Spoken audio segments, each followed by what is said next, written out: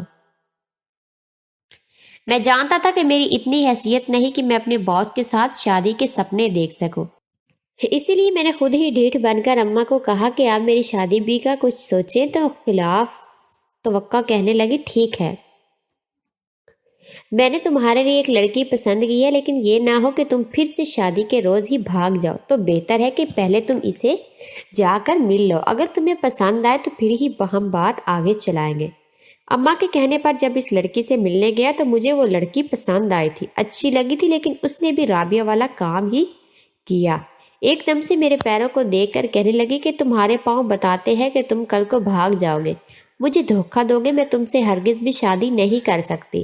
اپنے گھر والوں کو میرا جواب بتا دینا۔ وہ تو کہہ کر چلی گئی، مگر میں وہیں بیٹھا حیرانی سے سوچتا رہا کہ آخر جو بھی لڑکی مجھ سے ٹکراتی ہے اور جس سے میری شادی کی بات چلتی ہے، وہ میرے پیر دیکھ کر ہی کیوں انکار کر جاتی ہے، اور ان کی اس بات سے کیا مطلب ہوتا ہے کہ میں بھاگ جاؤں گا۔ میری شادی کی رات بھاگنے والی بات تو ان لڑکیوں کو معلوم ہی نہیں ہوتی تھی، پھر ایسا کیوں کرتی ہیں؟ میں بہت الجھ کر رہ گیا تھا، اور بات ہی ایسی تھی کہ میں اپنے ماں باپ سے بھی پوچھ نہیں سکتا تھا۔ اسی لیے میں نے اپنی عزت رکھنے کی خاطر گھر آ کر کہہ دیا کہ مجھے وہ لڑکی پسند نہیں آئی۔ میں جب اپنا زیادہ تر وقت دفتر میں ہی گزارنا شروع کر دیا تھا، کیونکہ میں اب چاہتا تھا کہ میری جلد سے جلد پروموشن ہو جائے، اس لیے میں دل جمی سے اپنا کام کرنے کی کوشش میں مصروف رہتا تھا، اور بہت جلد میں باس کی نظروں میں بھی آ گیا۔ اس نے کئی بار میری تعریف تو کی کہ تیرے دوست چھیڑتے ہوئے مجھے کہتے ہیں، لگتا ہے باس کا دل تم پر آ گیا ہے، اور میں انہیں کہتا کہ تم لوگ میرے ساتھ مذاق نہیں کرو، لیکن میں بھی نوٹس کرنے لگا تھا کہ وہ لڑکی شاید مجھے پسند کرنے لگی ہے۔ لیکن پھر میں نے سوچا کہ کیا فائدہ، یہ بھی باقی لڑکیوں کی طرح مجھے انکار ہی کر دے گی۔ میرے گمان میں بھی نہیں تھا کہ وہ خود ہی مجھے پرپوز کر دے گی۔ ایک دن ہم پروجیکٹ کے سلسلے میں بات کر رہے تھے کہ اچانک وہ مجھے کہنے لگی کہ کیا تم مجھ سے شادی کرو گے؟ اور میرے منہ سے بے اختیار نکلا، ہاں میں کروں گا، لیکن پھر وہ کہنے لگی کہ میری ایک شرط ہے کہ تم مجھے ہرگز بھی طلاق نہیں دو گے۔ میں نے دل میں سوچا کہ میں کیا پاگل ہوں جو اتنی خوبصورت اور اچھی لڑکی کو طلاق دینے کا سوچوں گا۔ میں نے کہا، ہاں ہاں، جو تم کہو گی وہی ہوگا۔ پھر وہ اچانک ہی کہنے لگے کہ ہم ابھی اور اسی وقت شادی کر لیتے ہیں، اگر تمہیں منظور ہے تو بتاؤ، ورنہ پھر دوبارہ میں تم سے کبھی شادی کی بات نہیں کروں گی۔ میں ہرگز بھی اس موقع کو ہاتھ سے نہیں جانے دینا چاہتا تھا، اس لیے کہا کہ مجھے یہ شرط بھی منظور ہے۔ میں نے اسی وقت اسے نکاح کر دیا اور اس کو لے کر اپنے دوست کے ایک اپارٹمنٹ میں چلا آیا، جس سے میں نے پہلے ہی بات کر لی تھی کہ وہ کچھ دنوں کے لیے اپنا اپارٹمنٹ مجھے دے دے، اور اس نے بھی کوئی اعتراض نہیں کیا تھا۔ میں نے اسے کمرے میں جانے کا کہا اور خود کھانے پینے کے لیے کچھ لینے بازار آ گیا۔